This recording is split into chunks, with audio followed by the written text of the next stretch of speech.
waxay ahayd sheeko lama ilaabaan qiso nolosheedii bedeshay ma garanayo nolosheeda sida ay noqotay marka ay soo wajahday maalinta mugdiga waxaan ahaa wiil isaga nolol normal balse ugu dambeyn nolosheedu waxay noqotay mid maqana jooga waxaan iska noolaa jawi degan maalin maalmaha ka mid ah anigoo jooga mid ka mid ah gurigeyga waxaan arkay gabar rabbi ku manaystay qurux waxaan jaleecay qaab dhismeedkeeda iyo siduu rabbi u sameeyey aad bay ii cajabisay waxaan isku dayay inaan ka faa'iidaysto fursadaasi nafteedana aanan dhiirigelin si qoftaasi aysan marnaba ii dhaafin ka daba carar kadib istaajiye gabadha waxaana ka codsaday in kulan ay ila samayso si aan ula sheekaysto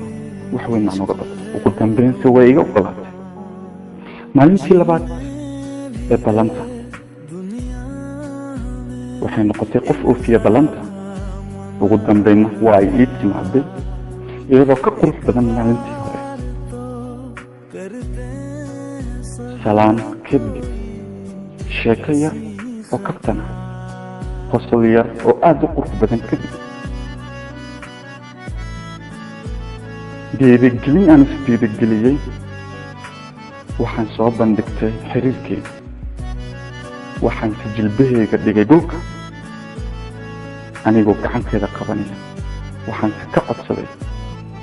in aan noqdo qof ay xiriir la wadaagto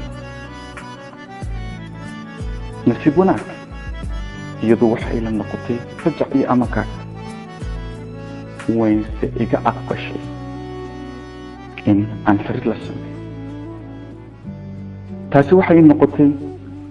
albaab ii furmay aad baan u farxay laabteeda ayaan oga dhigay hajiye waxaan noqday qof garab leh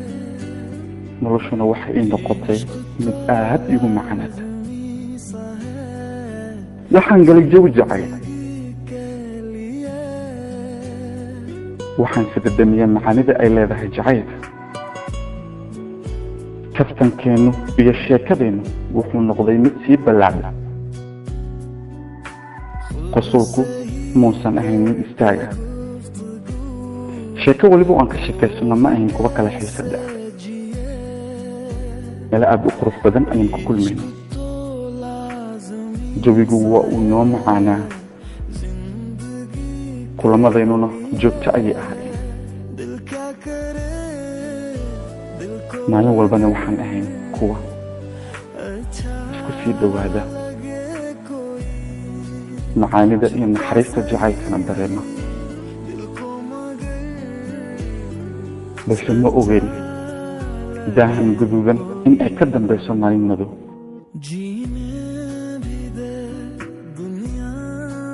waxaan u keenay faraanti surprise ayay ku noqotay ugu dambeynna faraantigaasi waxaan geliyay farteeda dumarku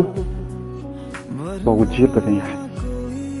balse qoftan dunida aan ka eeganayo waxay igu wada qayaano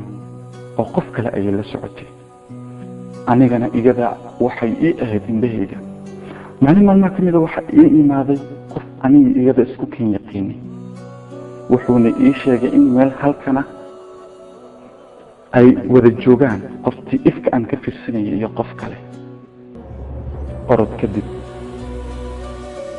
waxaan dul imid qoftii ahayd furihii nolosheeda waan dugaashaday gacanteedana qabtay waxaan ay kala tuuray qofkii ay la fadhiday waan kala tuuray wiilkii anigoo xigsanaya iyada balse maxay iigu jawaabtay darbaaxadaasi qalbigayga ayay ku dhufatay wejigayga keliya waa ay ku dhacday waxaan dib u xasuustay ballamihii ay iga qaaday iyo soo dhawayskii macaanaaga ay soo dhawaysay maxaa dana ugu jirtay in noloshaas macaanida ay i tusto haddana ay iga dhaqaaqdo miyaysan ogeyn nafsiga maanta ay aniga iga gelayso in birita ay iyadu ku dhacayso ma waxaysan ogeyn qalbigii saafida ahaa ee aan ku soo dhaweeyey ma waxaysan ogeyn in ay ahayd ubax kaliya iyo ifaya aaway riyadeedii aaway jacaylkii macaanaa ee aan tusay maxaa sababay in anigu ay iqiyaanto maxayse faa'iido ay ka helaysaa khiyaanada ay aniga iqiyaantay nolosheedu waxay noqotay maqnay joogi waxaan noqday mid dib uga fikira waqtigii macaanaa ee aan soo marnay ugu dambeyn se waxaan galay shil ay nafteeda halis ku gashay si kadisa ayaa waxa igu arkay saaxiibadeedii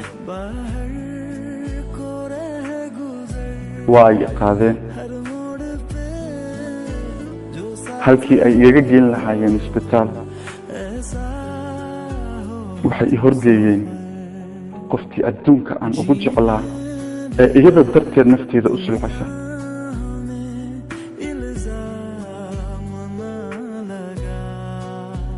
dunida rajaan ka lahaa shalayto anigoo lugeynaya ayaan ka tagay balse maanta anigoo lii wada ayaa lii hor keenay muxuu u tarayaa dhaawacayga maxayse ka faa'iiday qaladka ay aniga ii geysatay dumarow qalbi waliba oo aad jibisaan ka soo qaada inuu la mid yahay qalbigeena qof waliba oo aad ku ciyaartaanna ogaada in idinka oo kale uu yahay nafsi waliba oo aad gashana beri ayuu kaa soo baxayaa iska ilaali in qof bili aadana aad ku danaysato danahaaga gaarkana aad ku fushato adigoo u fiirinaya in qofkan waqtiga kaliya aad ku moodo kasta waliba oo dhacda waxay noqotaa cashar iska ilaaliya nafsiyada qaar